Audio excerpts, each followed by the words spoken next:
오늘 독서에서는 다윗이 주님의 궤를 정성을 다해 모셔오는 모습을 봅니다. 온 이스라엘 백성을 불러 모으고 사제들과 레위인들 그리고 수금과 비파와 자바라 같은 악기를 연주하는 가운데 준비해 놓은 천막에 하느님의 궤를 모시고 나서 하느님 앞에 번제물과 친교 제물을 바치는 모습을 봅니다. 이 모든 과정에서 주님의 궤에 대한 다윗의 정성을 볼 수 있습니다. 성로 신신미사를 봉헌하는 우리에게 주어져 있는 주님의 궤는 성모님입니다. 성모님은 계약의 궤이며 상지의 옥좌이기 때문입니다. 주님의 궤에 하느님과의 계약이 적힌 돌판이 있었다면 계약의 궤이신 성모님은 새롭고 영원한 계약을 맺는 성자께서 태중에 계시기에 계약의 궤이며 태중의 아들 예수님께서는 지혜 중에 지혜이신 상지이기에 성모님은 상지의 옥좌라 불립니다. 다윗이 보여주는 주님의 궤에 대한 열정이 계약의 궤이신 성모님을 모시기 위한 우리의 열정을 되돌아보게 합니다.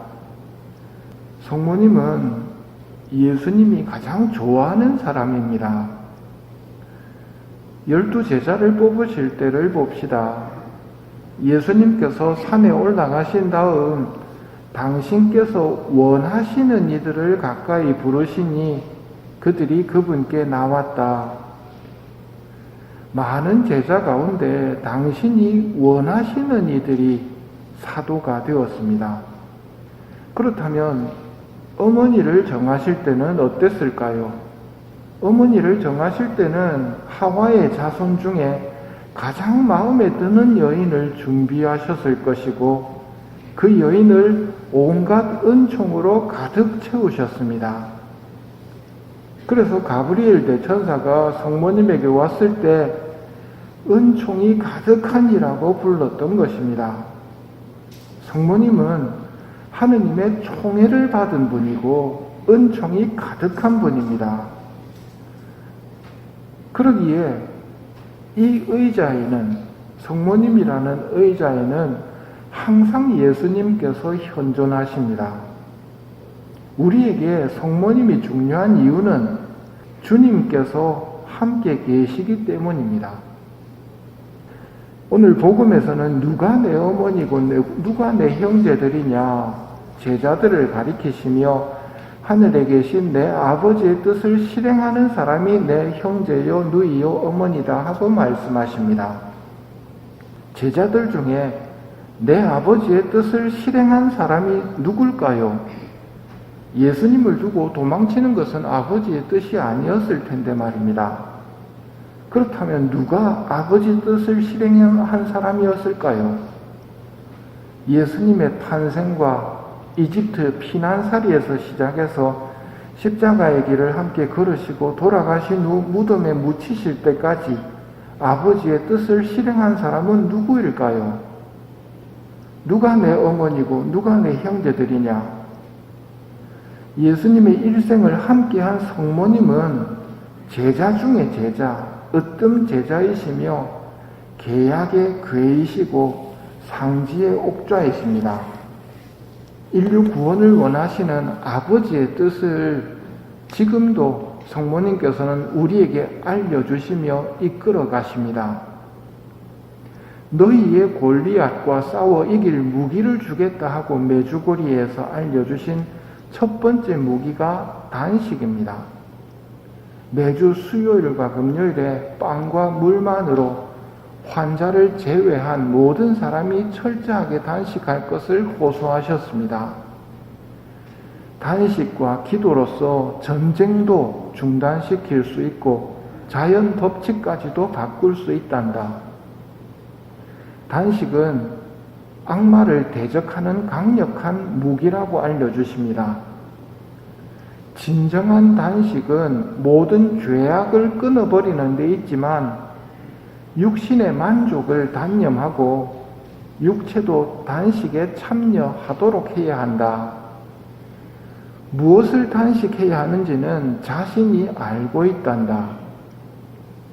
무엇을 단식해야 하는지 마드데레사 수녀님이 쉽게 표현하셨죠. 눈의 단식. 눈으로 유혹이 많이 들어오고 눈으로 죄 짓는 사람은 눈을 좀 단식해야 됩니다. 먹는 걸로, 혀로 죄 짓는 사람은 혀의 단식을 해야 됩니다. 각자가 무슨 단식을 해야 될지는 자신이 알고 있다고 성모님이 말씀하십니다.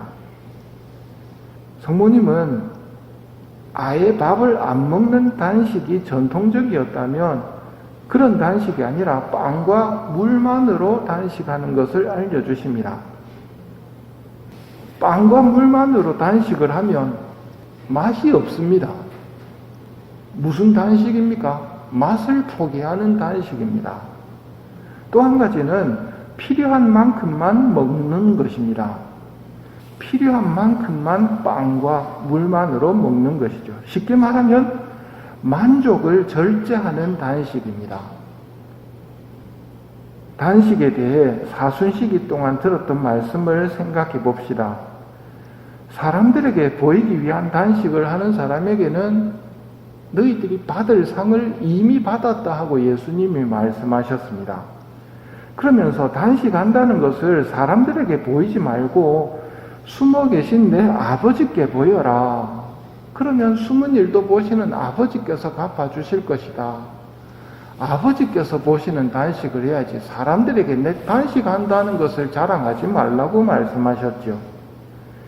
어저께는 저희가 단식하는데 왜 도와주지 않으십니까? 하면서 단식일에 일꾼들을 다 거치고 다투고 싸우고 주먹질이나 하면서 자기는 단식했다고 말할는지 모르겠지만 하느님 눈에는 그건 단식이 아니었단 말입니다. 이런 단식 아닌 단식을 하면서 나는 단식했다라고 생각하는 사람의 신앙 상태는 어떻게 될까요? 저 높은 곳에 너희 목소리를 들리게 하려거든 지금처럼 단식해서는 안 된다. 이 말은 지금처럼 단식해가지고는 하느님에게 내 목소리가 닿지를 않는다는 말입니다. 그럼 어떻게 됩니까? 단절되죠. 하느님과 연결이 끊깁니다. 위선자는 하느님과의 관계가 끊깁니다. 그러나 사랑을 실천하면서 단식을 실천할 때 어떤 약속을 주시느냐면 네가 부르면 대답해주고 네가 부르짖으면 나 여기 있다 하고 말씀해 주실 거라 약속합니다. 올바른 단식이 뭘 약속해 준다고요? 하느님이 즉각적으로 응답해 주시겠다는 약속을 주신다는 것이지요. 혹시 여러분 가운데 내 기도는 안 들어주신다고 생각이 든다면 하느님이 저 멀리 있는 것처럼 도무지 느껴지지 않는다고 생각이 든다면 사랑을 실천하면서 단식을 해보십시오. 대답해 줄 거라고 약속하십니다. 또 단식의 유익함이 어디에 있느냐면 단식을 해보면서 실패하는 거하고 안 하는 거하고는 다릅니다. 단식에 대해서 잘 알면서 안 하는 게 제일 나쁜 겁니다. 지금 마음속으로 저와 함께 결심하십시오. 단식하겠다. 이제 점심시간 오면 금방 무너질 겁니다. 그거 소용없는 일일까요? 단식을 결심하고 실패할 때마다 자신의 능력을 보게 됩니다. 난 정말 못하는구나. 겸손으로 이끈단 말입니다.